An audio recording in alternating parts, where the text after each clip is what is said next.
Good evening, everyone. Welcome back to the weekly webinar cum training session of Rajlakshmi Solutions Private Limited. On behalf of Rajlakshmi team, I would like to welcome all the attendees here. I am Anagha, representing Rajlakshmi Solutions Private Limited. So today we are going to talk about some tips and tricks in Tally Prime. So before moving ahead to the today's topic, let's take a small introduction of Rajlakshmi Solutions Private Limited. So we are into the multiple segments, that is sales, services, solutions, implementations and developments. We are also into the multiple softwares, that is Tally Prime, SAP B1, Bitrix 24 CRM and Skill India. So now moving ahead to the today's topic. So just welcome the speakers. The presentation will be conducted by Ms. Sonali. So Sonali, are you here? Yes, ma'am. Okay. And the live demonstration will be done by Mr. Sanket. So Sanket, are you here? Yes, ma'am. And the resource person, Mr. Bhagwati Dandaria. Okay. Hearty welcome all of you. So now I request Sonali and Sanket to move ahead with the presentation. Yes, ma'am. Ma'am, my screen is visible? Yeah, it's visible. Okay, thank you. Hello, good evening all. Myself, Sonali, representing on behalf of Rajlakshmi Solutions Private Limited. The management and the entire team of Rajlakshmi Solutions. I would like to welcome all the participants present to here moving ahead to our today's topic is tips and tricks in Tally Prime. So now start. Name and mailing name. Name, specify the company name as customers recognize your business in general. In Tally Prime, this name will be appear whenever you need to select the company. Mailing name and address. This name and address will be printed in all the invoices and reports. This can be the same company's name. However, if you want a Sonali, different your voice name is to not be clear. printed. Yes, ma'am. Sonali, your voice is not clear. Yes, ma'am. Mailing name and address. Now clear, ma'am? Hello? Yeah, it's clear now. Yeah, it's clear. Yes, ma'am. Mailing name and address. This name and address will be printed in all the invoices and reports. This can be the same as the company's. However, if you want a different name to be printed in your invoices and reports, you can specify a different mailing name. Tally Prime में हमें company create करने के बाद यहाँ पे एक name and mailing name का options दिया गया है। कोई भी बिजनेस को अगर पहचानना है तो यहाँ पे कस्टमर्स हमारे कंपनी के नाम से ही पहचानते हैं। तो टैली प्राइम में हमें वो ऑप्शन यहाँ पे एप्लीकेबल करके दिया है, जिसके थ्रू हम कंपनी सिलेक्ट करके उसके वर्किंग स्टार्ट कर सकते हैं। Mailing name and address. Mailing name address में ऐसा है कि company as a company name ही हमारा मेलिंग नेम रहता है। बट अगर यहाँ पे हमें अगर कुछ डिफरेंट नेम अगर देना है मेलिंग नेम में, तो हम डिफरेंट नेम भी दे सकते हैं। तो उसके थ्रू क्या होता है, हमारा कंपनी का जो नेम है और एड्रेस वो हम इनवाइस और रिपोर्ट्स के थ्रू प्रिंट कर सकते हैं। यहाँ से हमें वो डिफरेंट मेलिंग नेम भी हम यहाँ पे डाल के हमारा इनवाइस और रिपोर्ट्स जो है वहां पे हम मेलिंग नेम वहां पे प्रिंट कर सकते हैं। ये हमारा पॉइंट्स यहाँ पे टैली प्राइम में दिया गया है। सेकेंड है financial year and books financial year beginning from Tally Prime pre-fills this field based on the date setting of your computer and the country selected in the company creation screen. Books beginning from, by default, Tally Prime files this field with the financial year beginning from date. Update is as needed. Tally Prime में हमें एक ऐसा option दिया गया है financial year beginning from का। यहाँ पे हमारा जो है कंप्यूटर डेट और कंट्री सिलेक्ट करने के बाद हमें वो स्क्रीन यहाँ पे शो की जाती है, जिससे हम फाइनेंशियल ईयर हमारा जो है वो यहाँ पे पीरियड डाल सकते हैं। और बुक्स बिगिनिंग में क्या होता है, बुक्स बिगिनिंग में हमारा फाइनेंशियल ईयर जो है वही हमारा बुक्स बिगिनिंग ये रहता है, डेट रहता है। बट अगर हमें यहाँ पे अगर कुछ अपडेट करना है, हमारे जो रिक्वायरमेंट है उस हिसाब से अगर हमें यहाँ पे पीरियड डालना है, तो वो डेट भी हम यहाँ पे सिलेक्ट कर सकते हैं। Next slide. Delete a line in a voucher. You can delete the stock item or ledger name from the list entered in the voucher without altering all the details. अगर कोई भी ट्रांजैक्शन में से हमें कोई स्टॉक आइटम या laser वहां से रिमूव करना है, तो हम विदाउट अल्टर करके वहां से हम रिमूव कर सकते हैं। उसके लिए टैली प्राइम में हमें कंट्रोल डी का शॉर्टकट कीज दिया गया है। नेक्स्ट स्लाइड है bank reconciliation effective date. Flexibility to set an effective date for your bank reconciliation. The effective date is generally the book's beginning from date, which means that the auto reconciliation can start from the book's beginning from date. However, you can also change date as per your requirement. Bank reconciliation करते वक्त हमें वहां पे effective date set करना जरूरी रहता है। Effective date जैसे कि जर्नली हमारा जो बुक्स बिगिनिंग का डेट रहता है वही हमारा इफेक्टिव डेट वहां पे रहता है। इफेक्टिव डेट डालने के बाद हमारा वो ऑटो रिकंसिलेशन यहाँ से हम स्टार्ट कर सकते हैं। अगर यहाँ पे हमें वो डेट अगर चेंज करना है हमारे रिक्वायरमेंट के हिसाब से, तो हम यहाँ पे डेट भी चेंज कर सकते हैं। तो हमें बैंक रिकंसिलेशन में ये इफेक्टिव डेट यहाँ पे फ्लेक्सिबिलिटी लेवल पे हम यूज करके वो सेट कर सकते हैं। Recall reconcile vouchers. Once the reconciliation is done, you will not get that transaction in reconciliation statement, and there is a need to recall reconcile voucher in the statement. You can do that in Tally with some configuration. Reconciliation complete होने के बाद अगर कोई भी transaction हमें अगर statement में देखना है, तो यहाँ पे हमें रिकॉल रिकंसाइल वाउचर्स करना पड़ता है, जो कि हमें टैली प्राइम में कॉन्फ़िगरेशन लेवल पे कुछ ऑप्शंस एप्लीकेबल करके यहाँ पे ये रिकॉल रिकंसाइल वाउचर्स करना पड़ता है, जो हम आगे अभी लाइव डेमो में देखेंगे। Removing a line and bringing it back in a report. You need to select a single line or multiple line, remove, restore lines, or delete a transaction in a report. TallyPrime supports standard, easy to use keyboard shortcuts. अगर हमें transaction में से कोई अगर हमें transaction में से report में से कोई भी सिंगल लाइन या मल्टीपल लाइन अगर रिमूव करनी है या रिस्टोर करनी है या डिलीट करनी है, तो हम रिपोर्ट्स में से वो ट्रांजेक्शन यहाँ से कर सकते हैं, रिमूव कर सकते हैं या डिलीट कर सकते हैं, या उसको अगर फिर से हमें रिस्टोर करना है तो हम रिस्टोर कर सकते हैं। टैली प्राइम में हमें ये ऑप्शन दिया गया है, हम यहाँ पे शॉर्टकट कीज यूज करके भी उसको एप्लीकेबल कर सकते हैं। So now it is a time for the live demo. I request to Sanket sir, proceed ahead for the live demo. Thank you. Hello Sonal ma'am. Yes, sir. Yes. Yes, good evening everyone. Sonal ma'am, my screen is visible? No, sir.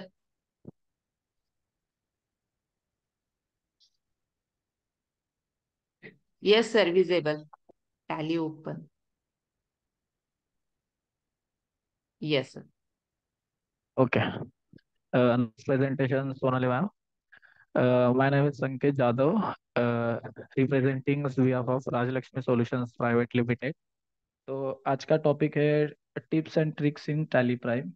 तो आज हम देखेंगे कि tally में जैसे Sonali ma'am ने बताया उस हिसाब से हम लोग लाइव डेमोन्स्ट्रेशन देखेंगे। तो फर्स्ट हमारा टॉपिक था, पॉइंट था जैसे नेम एंड मेलिंग नेम। तो नेम एंड मेलिंग नेम क्या होता है कि जैसे हम लोग कौन सा फर्म चालू करते हैं तो हम एक कंपनी को नाम देते हैं, उस हिसाब से हम लोग कंपनी क्रिएट करने के बाद कंपनी क्रिएट करते हैं तो उसको जैसे नाम होता है। जैसे मैंने देखो एक कंपनी क्रिएट किया हुआ है, राजलक्ष्मी सॉल्यूशंस प्राइवेट लिमिटेड, ठीक है। तो इसमें क्या होता है कि दो ऑप्शंस होते हैं, जैसे मेलिंग नेम होता है तो कंपनी नेम तो आप डाल सकते हो जैसे आपका कंपनी का नेम रहेगा। सेकंड हमारा होता है मेलिंग नेम। तो मेलिंग नेम में जिस तरह आपको उसका कौन सा दूसरा मेलिंग नेम डालना है, जैसे मैंने यहाँ एबीसी करके डाला है, तो आप यहाँ ABC करके डाल सकते हो। ठीक है, ये एंट्री, ये मैं आपको ये पेज सेव करने के बाद जब आप एंट्री लेवल पे आते हो, जैसे कि मैंने एक एंट्री मारी हुई है सेल्स रजिस्टर में ABC लिमिटेड करके। ठीक है, तो यहाँ आपको एक इफेक्ट दिखेगा कि मैंने अल्ट पी किया, उसके बाद मैं प्रिंट में प्रीव्यू देखने जाऊंगा, तो मेरा प्रीव्यू से तो इसमें मेरे को ABC करके नाम आ रहा है। बल्कि मैंने अगर जो कंपनी लेवल पे नाम डाला था वो राजलक्ष्मी सॉल्यूशंस था, बट मैंने मेलिंग नेम में मुझे ABC करके चाहिए था एक एग्जांपल के लिए। तो वो आप इस तरह उसको यूज कर सकते हो। तो सेकेंड पॉइंट है मेरा financial and books beginning from. ठीक है, तो फाइनेंशियल ईयर तो आप सबको पता है कि हमारा 1 अप्रैल से स्टार्ट होता है। तो जैसे कि हम कंपनी अल्ट्रेशन में आएंगे, तो यहाँ आपको दो विंडो दिखती है राइट हैंड साइड में। फर्स्ट होता है हमारा फाइनेंशियल ईयर, सेकंड होता है हमारा बुक्स बिगनिंग। तो फाइनेंशियल ईयर तो 1 अप्रैल से स्टार्ट होता है, और सेकंड जो हमारा बुक्स बिगनिंग होता है, जैसे कि समझो मेरी कंपनी, समझो मेरा फाइनेंशियल ईयर करंट अभी जो 1 अप्रैल से चालू है, बट मेरा जो ट्रांजेक्शन मैंने जो एंट्री की है वो मेरी समझो 5 मई से 1 मई से। तो यहाँ मैं 1 मई जब भी डेट डालूंगा,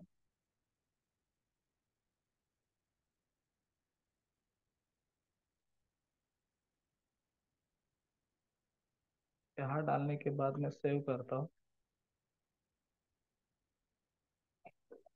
और मैं एक एंट्री करने के लिए जाता हूँ वाउचर्स में।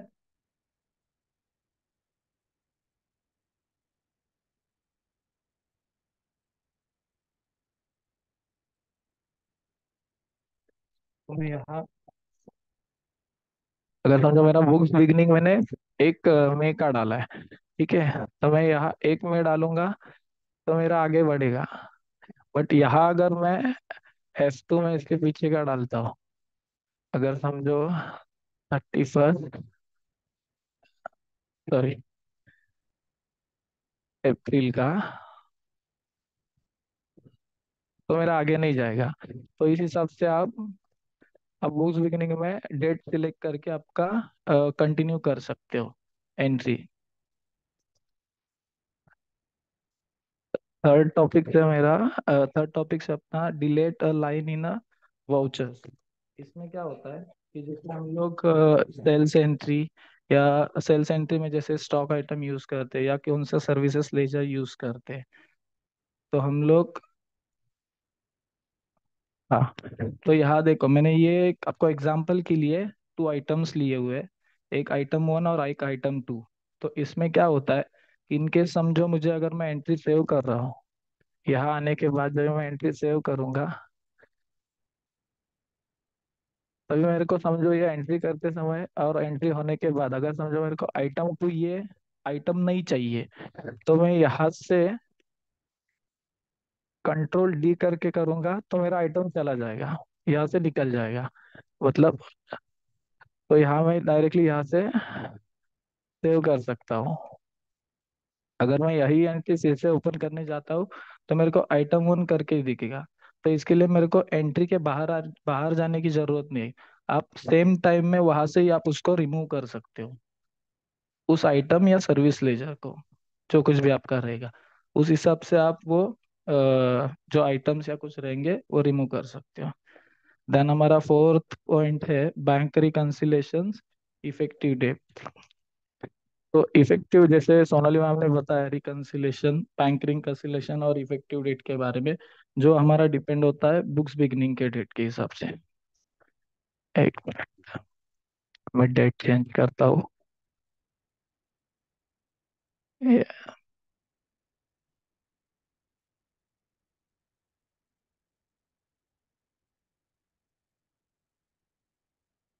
ठीक है, तो यहाँ हम लाइव देखेंगे कि जैसे मैं एक एंट्री पास किया हूँ, डिस्प्ले में जाऊंगा, उसमें अकाउंट बुक और receipt.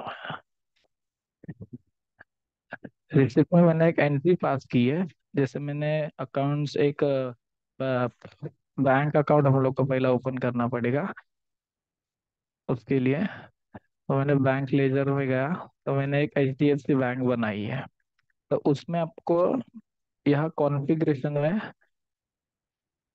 Provide effective date of bank reconciliation of bank ledger, ये ऑप्शन को आपको यस करना है। जैसे यहाँ नो रहेगा तो आपका यहाँ नहीं दिखेगा, बट आप कॉन्फ़िगरेशन में जाने के बाद ये आपके बैंक लेजर में रहेगा ये ऑप्शन। तो provide effective date of bank reconciliation को यस करना है आपको। उसके बाद आपको यहाँ एक डेट शो हो जाएगी, जैसे कि इफेक्टिव डेट ऑफ रिकंसिलेशन। तो यहाँ आप वो इफेक्टिव डेट डाल सकते हो। जैसे कि मेरा पीरियड चालू हो गया 1 अप्रैल से, ठीक है। बट मैंने अकाउंट्स में जब भी मैंने बैंक में एंट्री की है 1 सितंबर से, तो मेरे को तो वो पीछे का तो नहीं, मैंने एक डाला है जो 1 सितंबर 2023। तो ये आप डेट यहाँ मेंटेन कर सकते हो। इसको आप डेट डाल के आगे बढ़ सकते हो। इसके बाद हम लोग आएंगे वाउचर पे। जैसे मैंने एक डिस्प्ले में अकाउंट बुक रिसिप्ट, एक रिसिप्ट का वाउचर पास किया हुआ है, ठीक है। एडमिशन फी उसका मैंने अकाउंट्स बैंक HDFC, जो मैंने HDFC का बैंक का लेजर बनाया, तो वो मैंने सिलेक्शन किया हो। उसके बाद जो मेरा एडमिशन फीस, मैंने रिसिप्ट का एक एंट्री मारा हूँ।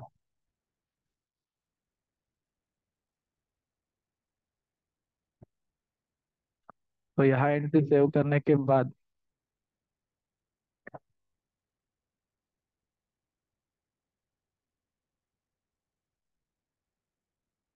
बैंक रिकंसिलेशन में, तो बैंक रिकंसिलेशन में क्या रहेगा कि आप यहाँ जब भी बैंक रिकंसिलेशन HDFC बैंक डालोगे, एक मिनट,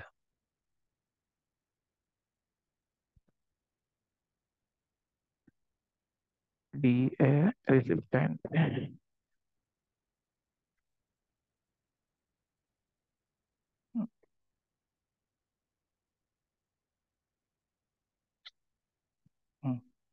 यहाँ एंट्री सेव करने के बाद यहाँ मैंने इंस्ट्रूमेंट डेट डाली है।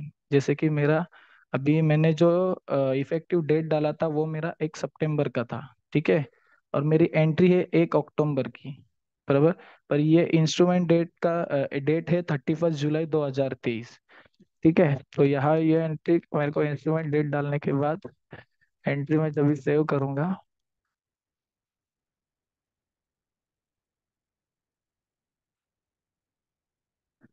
ये एंट्री सेव करने के बाद मैं रिकन्सिलेशन में आऊंगा, बैंक रिकन्सिलेशन। उसके बाद HDFC बैंक, यहाँ मैं अगर देखो मैंने इफेक्टिव डेट 1 सितंबर की डाली थी, बराबर। अगर यहाँ मैं जुलाई डालता हूँ, समझो 1 जुलाई 2023, तो मेरे को यहाँ पॉपअप देगा आपको कि the bank date cannot be lower than instrument date. तो ये आपको हेल्प करेगा इफेक्टिव डेट के लिए। जो आपका बैक डेटेड का जो रहेगा वो आगे जाएगा ही नहीं, क्योंकि यहाँ ही आपको पॉपअप देगा। तो सेम डे का रहेगा तो यहाँ से वो रिकंसाइल होके निकल जाएगा। तो ये था पॉइंट अपना बैंक रिकंसिलेशन इफेक्टिव डेट का। तो फोर्थ पॉइंट है रिकॉल रिकंसाइल्ड वाउचर। देन इसमें सेम ऐसे ही है कि जैसे मैंने रिसिप्ट की एक एंट्री मारी है, एक दो एंट्रीज, वो मैं आपको पहला दिखा देता हूँ। ये मैंने एंट्रीज मारी है, ठीक है। इसके बाद जब भी हम लोग रिकंसिलेशन में आते हैं बैंकिंग में, बैंक रिकंसिलेशन में आने के बाद HDFC बैंक सिलेक्ट करने का, जो आपका बैंक रहेगा वो आपको सिलेक्ट करना पड़ेगा पहला। देन यहाँ ये पेज ओपन होने के बाद फिर आपको यहाँ देखो राइट हैंड साइड में बेसिस ऑफ वैल्यू, ये क्या है, अनरिकंसाइल्ड है। तो ये मेरे को अनरिकंसाइल में मेरे को एंट्री दिखा रही है, बट इसमें क्या है कि जो मेरे रिकंसाइल हुए हुए मुझे दिखना है। अगर जो मेरे रिकंसाइल जो ट्रांजेक्शन हुए वो मुझे चेक करना है, तो मेरे को यहाँ बेसिस ऑफ वैल्यू में जाना है। देन ये इंक्लूड रिकंसाइल ट्रांजेक्शन करके उसको यस करना है। देन आपको सेव करना है ये पेज। ये पेज सेव करने के बाद यहाँ आपको वो जो आपके रिकनसाइल हो चुके हैं वो आपको शो करेंगे। जैसे मेरी ये फर्स्ट एंट्री रिकनसाइल हो चुकी तो मेरे को यहाँ वो दिख रही है। सेकेंड,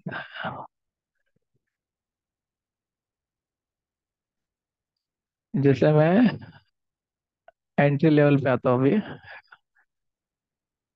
डिस्प्ले अकाउंट्स बुक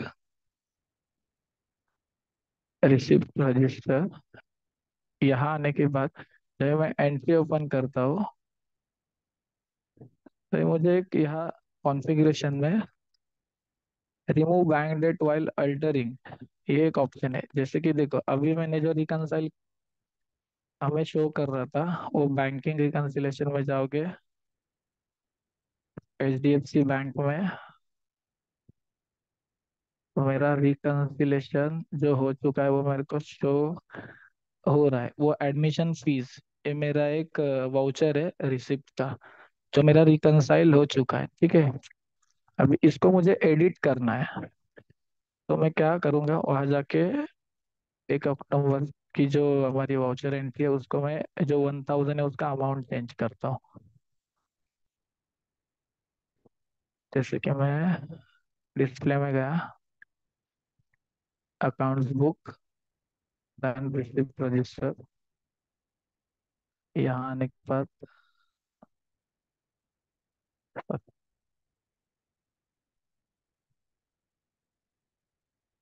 अक्टूबर एडमिशन फीस, इसको मेरे को एडिट करना है। तो यहाँ मेरे को कॉन्फ़िगरेशन में remove bank date while altering reconcile voucher इसको यस करना है। तो नो रहेगा तो उसको जाके हम लोग को यस करना है। तो यहाँ अगर समझो मेरा 10,000 है, यहाँ मैं चेंज कर सकता हूँ 1,500। ये जब भी मैं सेव करने जाऊंगा तो मुझे यहाँ एक पॉपअप देगा, altering reconcile vouchers will remove the bank date as it may not match the bank balance in BRS continue. तो इसको जब हम यस करेंगे तो वो चेंज हो जाएगी। तो सेम हम लोग फिर से रिकंसिलेशन में जाके चेक करेंगे, बैंकिंग में bank reconciliation, then HDFC bank, यहाँ वो आपको फिर से खड़ी दिख रही है जो कि मैंने रिकंसाइल होने के बाद वो एंट्री को जाके चेंज किया था। तो इस तरह आप इसको यूज कर सकते हो ये ऑप्शन को रिकंसाइल होने के बाद। तो आपके लिए बहुत ही हेल्प हो जाएगी। देन 6 पॉइंट है हमारा removing a line and bringing it back in the report. ये क्या होता है कि जैसे मैंने बहुत सारी एंट्री है मेरी, जैसे मैंने DS है, ठीक है, अभी यहाँ मेरी